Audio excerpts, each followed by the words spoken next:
You are turning in 10 minutes of BPTV News, brought to you by Bình Phuoc television station and newspaper. I'm the one now following are the headlines for today. Ambassador of Finland pay working visit to Binh Phuoc. Binh Phuoc marathon slated for November. Legislator question and answer section focuses on ethnic minority affairs. Durian coconut expected to join $1 billion club of export. Vice Chairman of the Binh Phuoc Provincial People Committee Huỳnh Anh Minh and leaders from local departments and agencies held a working session with the Ambassador of Finland to Vietnam, Kecho Novando, on June 6. On behalf of leaders from Binh Phuoc Province, Vice Chairman Minh introduced the ambassador to the natural conditions, culture, and people of Binh Phuoc Province and the locality's potential, advantages, investment environments, and achievements in socio-economic development over recent years. Minh said the province will expand its industrial parks in the near future and develop transport infrastructure, especially highways.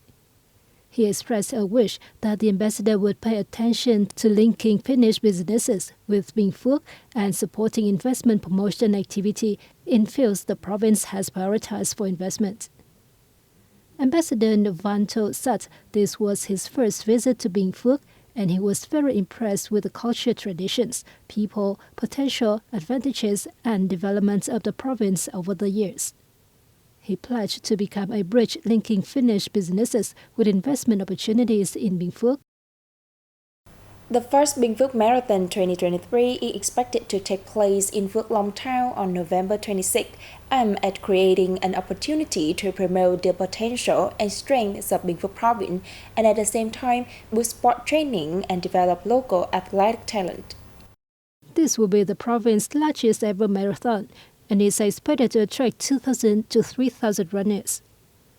Racing distances will include 5 kilometers, 10 kilometers, 25 kilometers, and 42 kilometers, passing through many historical landmarks, hills, and mountains, and giving athletes a sense of returning to nature. With the message, Champions Running Track, organizers called on everyone to join in conquering themselves and the challenges mountainous roads of Binh Phuoc.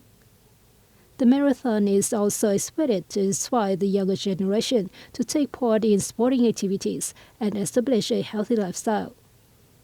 At the launch, the organizing committee answered a number of questions from the media, business representatives, participating teams, and the running community to clarify information on the marathon.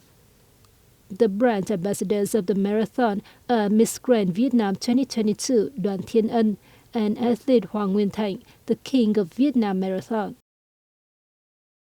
Binh Phuoc Province program to reduce 1,000 poor households of ethnic minorities have brought many practical results. Hundreds of new houses have been built and donated, creating a firm foundation for helping people escape from poverty and stabilize their lives. According to the Vietnam Fatherland Front Committee chapter in the province, in 2022, over 820 houses were built for poor households in 8 districts and towns, each worth upwards of 80 million Vietnam dong. There were also more than 570 apartments built, worth 47 billion Vietnam dong for poor households under the program. This has greatly contributed to the province's poverty reduction program. The program has been seriously implemented by the Vietnam Fatherland Front in recent times at all levels and in its member organizations. Localities have supported the building of housing of solidarity and performed their supervisory roles and responsibilities. In 2023, it is expected that 775 poor households under the province program and the National Target Program for Socio-Economic Development in ethnic minorities and mountainous areas will receive help to escape from poverty.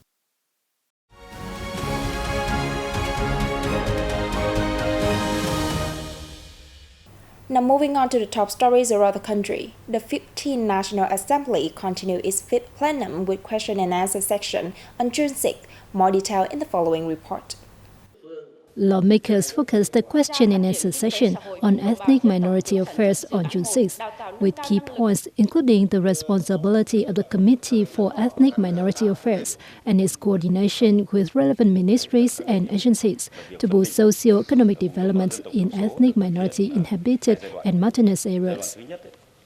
Question also includes measures to remove difficulties and obstacles in policies on the defining of rural, ethnic minority inhabited and mountainous areas, and the settlement of difficulties in residential land and farming land for ethnic minority communities, thus minimizing nomadic farming and deforestation. The same day, deputies also discussed issues related to human resources, the planning and restructuring of vocational training facilities, measures to ease difficulties in creating jobs in the current period, and solution to settle shortcomings in social insurance. Foreign Minister Bùi Thanh has affirmed that Vietnam ongoing treasures relationship with France, is important member in the European Union and strategic partner with strong historical, cultural, and people-to-people ties. Minister Cern, who is on France visit from June 5 to 6, made the statement during his talks with French Minister of Europe and Foreign Affairs, Catherine Colonna, on June the 5th. It has been the first exchange of delegation at the ministerial level in the past decade, taking place on the occasion of the 50th anniversary of Vietnam-France diplomatic ties and the 10th anniversary of their strategic partnership. Expressing their delight at the sound development of bilateral ties over the past years, they wish to work closely together to elevate ties to a new height. The two ministers agreed to continue facilitating visits and contacts at all levels in the coming time, especially between senior leaders. They also discussed how to boost cooperation in climate change response, renewable energy, science technology, and education and training, among others. The same day, Foreign Minister Bùi Thanh met with French Senate President Gérard Larcher.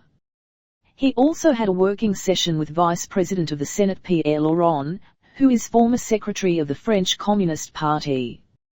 During the meetings, the two sides affirmed they attach importance to developing comprehensive relations between the two countries and further promoting friendly exchanges and mutually beneficial cooperation in all fields. On the same day, Foreign Minister Bùi Thanh visited the headquarters of the UNESCO, where he met with the organization's Director General, Audrey Azoulay. Minister Cern emphasized that Vietnam will continue its active and responsible participation in UNESCO and make more contributions to the common work of the organization. Director General Audrey Azoulay agreed with Minister Cern's ideas on the direction of cooperation in the coming time. She pledged to support Vietnam in building and promoting heritage documents as proposed by the Vietnamese diplomat. The export of durian and coconut is expected to hit $1 billion this year thanks to increasing demand from China, according to experts. Since China opened its doors to fresh durian from Vietnam last September, as many as 293 planting areas and 115 packing units in Vietnam have received codes to export to Chinese market. This is a very favorable condition for Vietnamese durian to enter China, experts said, adding that exports of the fruit are likely to hit $1 billion this year. In the last 3 months of 2022, Vietnam shipped a total of 40,800 tons of durian to China, generating a revenue of $188 million. Meanwhile, authorities in Vietnam and China are constructively negotiating for Vietnamese coconut to enter China, also via official channels. According to the Ministry of Industry and Trade, Vietnam has about 188,000 hectares of coconut, with a production of 1.9 million tons last year. Coconut and coconut-related products brought home over $900 last year. It's also promising that the coconut industry can join the $1 million club soon, especially when the fruit can be exported to China via the official channel, experts added. And that is the end of our bulletin today. To read what is new, you can download the BPTV Go mobile app or visit our website and YouTube channel. Now, thanks for staying with us and see you next time.